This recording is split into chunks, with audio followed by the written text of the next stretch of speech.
పెద్ద నోట్ల రద్దు వంటి పరిణామాల నేపథ్యంలో దేశ ఆర్థిక వ్యవస్థ నెమ్మదించింది. గత ఆర్థిక సంవత్సరంలో 7.6% నమోదైన వృద్ధి రేటు 2016-17లో 6.5%కే పరిమితం కానుంది.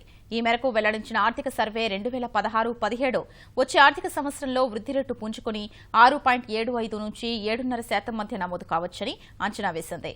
పెద్ద నోట్ల రద్దుతో జీడీపీ వృద్ధి 0.5 నుంచి 0.5% మేర తగ్గినా దీర్ఘకాలిక లాభాలు ఖాయమని ఉద్ఘాటించింది. సంక్షేమం, సంస్కరణలు జోడుగుర్రాలుగా సాగుతున్న దేశ ప్రగతి రథానికి తాత్కాలిక అవరోధాలు ఎదురైనా భవిష్యత్తు దివ్యంగా ఉంటుందని ఆర్థిక సర్వే 2016-17 స్పష్టం చేసింది.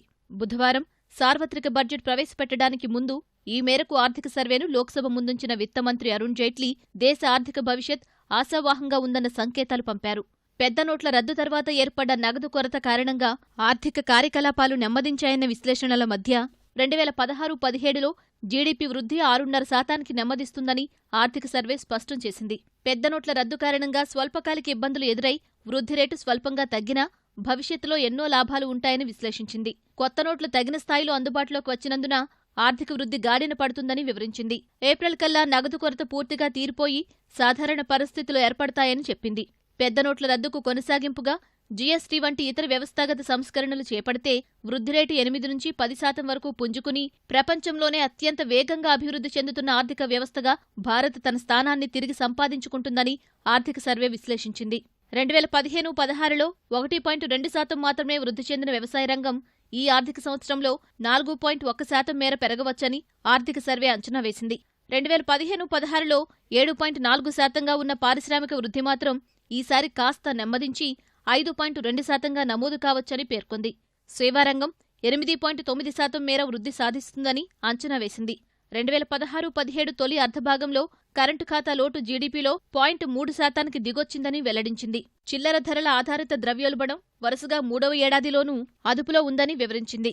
నల్లధనం స్వచ్ఛంద వెల్లడికి ప్రధానమంత్రి పేదల సంక్షేమ పథకం ద్వారా కల్పించిన అవకాశం సహా ముడి చమురు ధరల తగ్గుదల కారణంగా ఈ ఆర్థిక సంవత్సరంలో దేశ ఖజానాకు అదనపు ఆదాయం సమకూరుతుందని ఆర్థిక సర్వే అంచనా వేసింది. దేశ ఆర్థిక వ్యవస్థకు పొంచి ఉన్న సవాళ్లను ఆర్థిక సర్వే ప్రస్తావించింది. ప్రగతి రథం మరింత వేగంగా పరుగులు పెట్టించేందుకు చేపట్టాల్సిన సంస్కరణలపై కీలక సూచనలు చేసింది.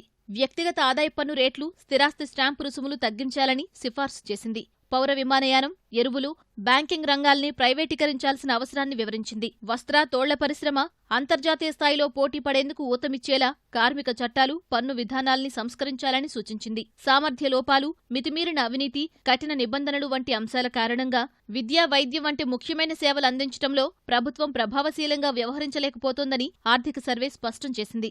రాష్ట్రాల స్థాయిలో పౌరులకు సేవలందించడం కన్నా ప్రజల్ని ఆకట్టుకోవడంపైనే ప్రభుత్వాల దృష్టి ఎక్కువగా ఉందని వివరించింది. రాయితీల భారాన్ని తగ్గించుకోవడంలో గత 2 ఏళ్లలో కేంద్ర ప్రభుత్వం కీలక పురోగతి సాధించిందని వ్యాఖ్యానించింది. పేదరిక నిర్మూలనే లక్ష్యంగా చేపడుతున్న వేర్వేరు సంక్షేమ పథకాలకు సార్వత్రిక కనీస ఆదాయ పథకం ప్రత్యామ్నాయం కాగలదని ఆర్థిక సర్వే 2016-17 అభిప్రాయపడింది. ఆ పథకం అమలుపై విస్తృతంగా చర్చించాల్సిన అవసరముందని పేర్కొంది.